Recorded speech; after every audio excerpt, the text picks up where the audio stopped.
Hello bro ကျွန်တော်ကတော့အကဘာဒီနေ့မှာလည်းကျွန်တော်စိုက်ထားတဲ့ကျွန်တော်တို့မြို့က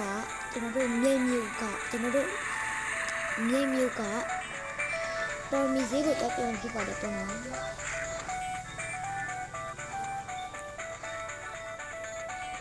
ီမှာပေါ့နော်ကျွန်တော်ဆောက်ထားတဲ့ပေါ့နော်ဒီမှာ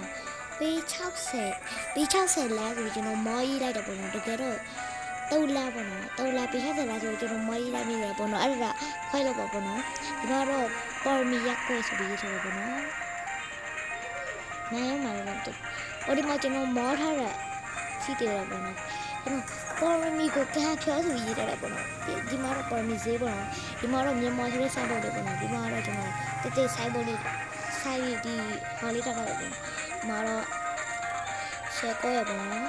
မုတ်ဒီဆိုင်ဒီမှာတော့ရွေးဆိုင်ဒီမှာတော့အေးဆိုင်ဒီမှာကျက်သားဆိုင်ဒီမှာဝက်သားဆိုင်ဒီမှာငါးဆိုင်ဒီမှာတော့လက်ချွေးဆိုင်ပေါ့နော်ဒီမှာတော့တပီးရလို့ရတဲ့ခါတော့နေတော့အေးဆိုင်ပေါ့နော်ဒီမှာအေးတောက်တဲ့နေလေးတွေပေါ့နော်ဒီမှာတော့ကောပါကေပေါ့နော်ဗီဒီယိုလေးပြီးတော့ဒီဘက်မှာတော့ခေါင်းလေးတွေကျွန်တော်ထားပေးထားတယ်ပေါ့နော်ထိုင်လို့ရပါတော့မောရီတော့ထိုင်လို့ရတယ်မအုပ်ပေလေးတွေရောပေါ့နော်ဗီဒီယိုလေးကတော့ဒါပါပဲဆက်တိကြည့်ပဲအဲ့လိုကြည့်ကြည့်ပါတယ် subscribe like လို့တော့ပေးကြပါအောင်နောက်ထပ်လည်းဗီဒီယိုတွေတော့ပေးပါဦးမယ်ပြီးတော့ကျွန်တော် ID လေး comment မှာရေးပေးလိုက်ပါမယ်